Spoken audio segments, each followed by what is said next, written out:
السلام علیکم ورحمۃ اللہ وبرکاتہ۔ بسم اللہ والحمد للہ والصلاة والسلام علی رسول اللہ وعلی من والاه اما بعد۔ خواتین و حضرات، سوال جواب کی نشست کے ساتھ خلیق الرحمن آپ سے مخاطب ہے۔ سوال نمبر 25 میں ہم نے آپ کو طریقہ کار بتایا تھا کہ ترجمہ قرآن پڑھنے کا، سمجھنے کا، سننے کا کیا طریقہ اختیار کیا جائے کہ آپ قرآن کے حقائق تک پہنچ جائیں، آپ کی حق اور اہل حق سے ملاقات ہو جائے۔ سوال نمبر 26 بھی دراصل سوال نمبر 25 ہی کا تسلسل ہے کہ میں نے آپ کو بتایا تھا کہ آپ یہ طریقہ اختیار کریں، ایک ڈائری لے لیں اور قلم کاغذ لے لیں اور بنیادی باتیں نوٹ کرتے چلے جائیں، اور جب الحمدللہ سے والناس تک آپ بنیادی باتوں کو جو آپ کی سمجھ کے مطابق ہیں نوٹ کر لیں، تو پھر دیکھیں معاشرے میں یہ بنیادی باتیں کون سا طبقہ کرتا ہے، بس آپ ان کے پاس چلے جائیں، ان سے جڑ جائیے۔ تو اب سوال یہ پیدا ہوتا ہے کہ ذرا آپ بھی تو بنیادی باتیں ذرا نوٹ کر کے چند ایک بتا دیں کہ کس طرح نوٹ کی جاتی ہیں تاکہ اہل حق سے ملاقات ہو جائے۔ تو دراصل یہ سوال نمبر 26 سوال نمبر 25 ہی کا تسلسل ہے کہ جو ترجمہ قرآن کا جو طریقہ کار اختیار کیا جانا ہے، پہلے ہم نے تھیوریٹیکلی بات کی تھی، ایک تھیوری بات کی تھی، اب ایک تھیوریٹیکل بات کی تھی، ایک تھیوری پیش کی تھی، تو اب ہم اس کی عملی مشق آپ کے سامنے رکھتے ہیں کہ یوں آپ بنیادی باتوں کو نوٹ کر لیں، پھر سماج کے اندر دیکھیں کہ یہ بنیادی باتیں سماج میں کون کرتا ہے۔ تو دیکھیے انشاءاللہ اجمال سے میں تفصیل کی طرف جاؤں گا، آپ کے لیے بھی انشاءاللہ بہت آسانی رہے گی۔ سب سے پہلے آپ سورہ فاتحہ کو دیکھ لیں۔ سورہ فاتحہ کا ترجمہ سنیے، پڑھیے۔ اس پوری سورۃ الفاتحہ میں جو پورے قرآن کریم کا خلاصہ ہے، یاد رکھیں سورۃ الفاتحہ قرآن کریم کی سمری ہے، صرف 7 آیات پر مشتمل یہ سورت اللہ رب العالمین اور اس کے بندے کے تذکرے پر مشتمل ہے، بس۔ اللہ اکبر، یعنی اللہ ایسی صفات والا ہے اور ایسی صفات والے اللہ کے روبرو اس کے بندوں کا، واقعی بندوں کا اصل رویہ یہ ہے، بس۔ الحمدللہ رب العالمین الرحمن الرحیم مالک یوم الدین، پھر ایاک نعبد و ایاک نستعین سے اس کے ماننے والوں بندوں کا تذکرہ شروع ہو جاتا ہے کہ پکار، دعا، ندا، عبادت اسی کا حق ہے، بس۔ یہ وہ مضمون ہے کہ سب سے پہلے اللہ کا تعارف، اور اللہ کے تعارف ختم ہوتے ہی اللہ کے ماننے والوں کا تعارف، باقی ساری باتیں ضمنی ہیں، یہ بات یاد رکھیے۔ یہ سورۃ الفاتحہ کے خلاصے کا الحمدللہ یہ انداز میرا ہے، ذالکما مما علمنی ربی۔ اللہ کا تعارف، اور اللہ کے تعارف کے ختم کے ساتھ ہی اللہ کو اس کی صفات اور ذات و صفات کے ساتھ ماننے والوں کا تعارف، باقی ساری باتیں ضمنی ہیں ان 2 تعارف کے مقابلے میں، ٹھیک ہے جی۔ یہ وہ مضمون ہے جس کی تفہیم کے لیے صرف ترجمہ ہی کافی، وافی، شافی ہے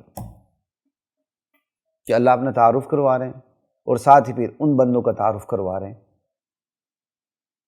جنہوں نے اللہ کو تسلیم کیا، اس کے اقتدار کو، اس کی حاکمیت کو، اس کی ذات و اس کی صفات کو، اعمال کو، اختیارات کو تسلیم کیا، ٹھیک ہے۔ تو بس یہ 2 بندے ہیں، انہی بندوں کے لیے جنت ہے جو تسلیم کرنے کے بعد ہے، اور ایسے ہی جو بندے نہیں ہوں گے ان کے لیے جہنم ہے، ٹھیک ہے۔ تو باقی ساری باتیں بعد میں آتی ہیں، اللہ اور اس کے ماننے والوں کا تذکرہ، یہ 2 بنیادی باتیں ہیں۔ اب اس کے لیے کس مفسر قرآن کی ضرورت ہے؟ آپ ترجمہ پڑھ لیں، شاید ابھی آپ کو تسلی نہ ہو، میری باتیں چلتی چلی جائیں گی تو انشاءاللہ آپ کی طبیعت بھی کھلتی چلی جائے گی، بلکہ کھلتی چلی جائے گی۔ سورہ بقرہ کی ابتدائی 2 رکوع آپ دیکھ لیں۔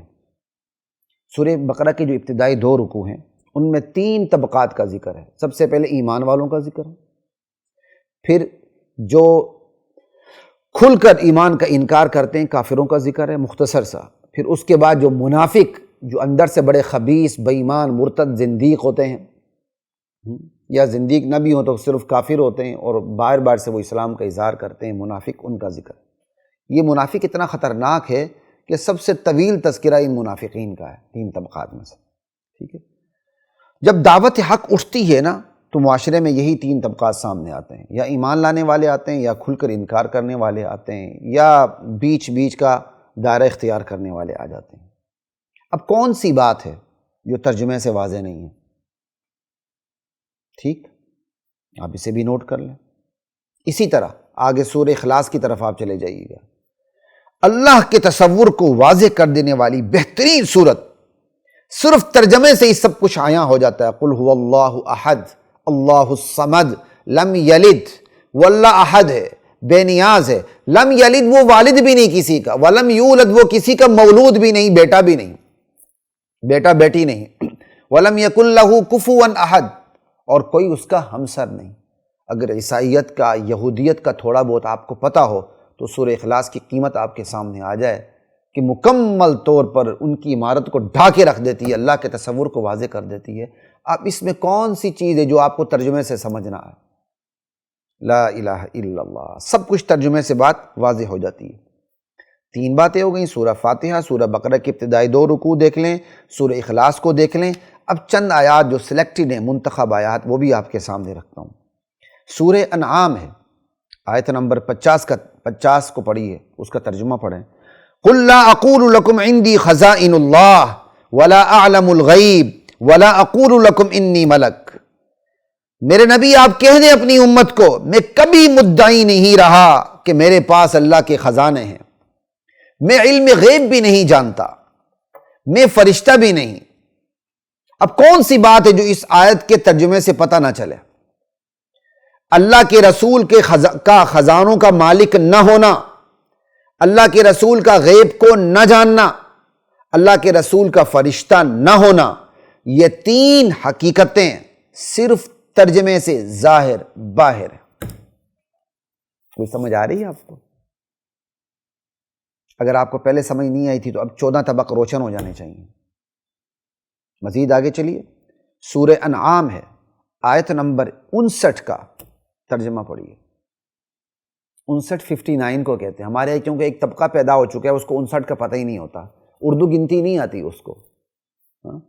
جنہوں نے باپ دادوں کو کھوتا بنایا نا، ان کی زبان ان کو بڑی اچھی آتی ہے، اس لیے چلے مجبور ہو کے کہتا ہوں قرآن کا مسئلہ ہے 59 آیت، ورنہ میں یہ مزاج اچھا نہیں۔ ہم بھی انگلش کی ملاوٹ الفاظ کی کر دیتے ہیں، یونیورسٹی میں پڑھاتے ہوئے ہماری عادت ہو گئی تھی، شاید اب تھوڑی سی عادت کم ہو گئی ہے۔ خالص زبان بولنے کی کوشش کرنی چاہیے، جس میں ہم بھی کامیاب نہیں، اللہ توفیق دے۔ سورۃ الانعام آیت نمبر 59 کا ترجمہ پڑھیے اور سنیے۔ وَعِندَهُ مَفَاتِحُ الْغَيْبِ، غیب کی چابیاں صرف اللہ کے پاس ہیں، لا يعلمها الا هو، ان غیب کی کنجیوں کو اللہ کے سوا کوئی بھی نہیں جانتا۔ آیا راچے بیاں، صاف بات واضح ہے، اللہ نے صاف کہہ دی غیب کی چابیاں میرے پاس ہیں، یہ چابیاں کسی اور کے پاس نہیں ہیں۔ کوئی بات سمجھ آ رہی ہے؟ سورۃ الانعام آیت نمبر 59۔ اسی طرح سورۃ الاعراف ہے، آیت نمبر اللہ اکبر 188 ہے۔ یہ دینا ذرا احسان مجھے قرآن کریم دو، 88 ہے کہ 188 میں دیکھ لوں، ذرا جلدی دیں، جلدی جلدی جلدی جلدی جلدی جلدی جلدی۔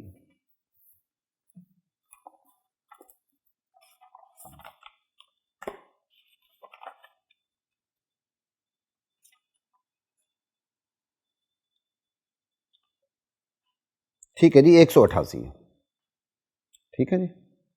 سورۃ الاعراف آیت نمبر 188 کا آپ مطالعہ کر لیں۔ قُل لَا أَمْلِكُ لِنَفْسِي نَفْعًا وَلَا ضَرًّا إِلَّا مَا شَاءَ اللَّهُ۔ یہ اللہ اپنے نبی سے اعلان کروا رہے ہیں تاکہ امت قیامت تک گمراہ نہ ہو، کہ میرا نبی آپ اعلان کر دے، کہہ دیں میں اپنی جان کے لیے بھی نفع نقصان کا مالک نہیں۔ رسول اللہ اپنی جان کے لیے بھی نفع نقصان کے مالک نہیں۔ وَلَوْ كُنْتُ أَعْلَمُ الْغَيْبِ، اگر میں علم غیب جانتا ہوتا، لَاسْتَكْثَرْتُ مِنَ الْخَيْرِ، میں دنیاوی بلائیوں کو سمیٹ لیتا، حاصل کر لیتا۔ وَمَا مَسَّنِيَ السُّوءُ، مجھے کبھی کوئی دنیاوی تکلیف نہ پہنچتی، کیونکہ آخرت کی بلائیاں تو ہیں ہی آپ کے لیے، آخرت میں کوئی تکلیف آپ کے لیے نہیں، اس لیے یہاں مراد دنیاوی بلائیاں ہیں اور دنیاوی تکلیفوں سے بچنا ہے۔ اگر میں غیب کو جانتا تو دنیاوی بلائیاں کھٹی کر لیتا اور دنیاوی تکلیف مجھے کبھی نہ پہنچتی۔ اب صرف ترجمے سے 2 حقیقتیں کھل کر سامنے آ جاتی ہیں کہ اختیار اللہ کا ہے، نبی مختار نہیں ہے، نبی صاحب اختیار نہیں ہے، ایک حقیقت۔ دوسری حقیقت یہ کھل کے آتی، نبی عالم الغیب نہیں ہے، نبی سے علم غیب کی نفی کر دی گئی۔ یہ ہے سورۃ الاعراف آیت نمبر 188۔ ٹھیک ہے جی۔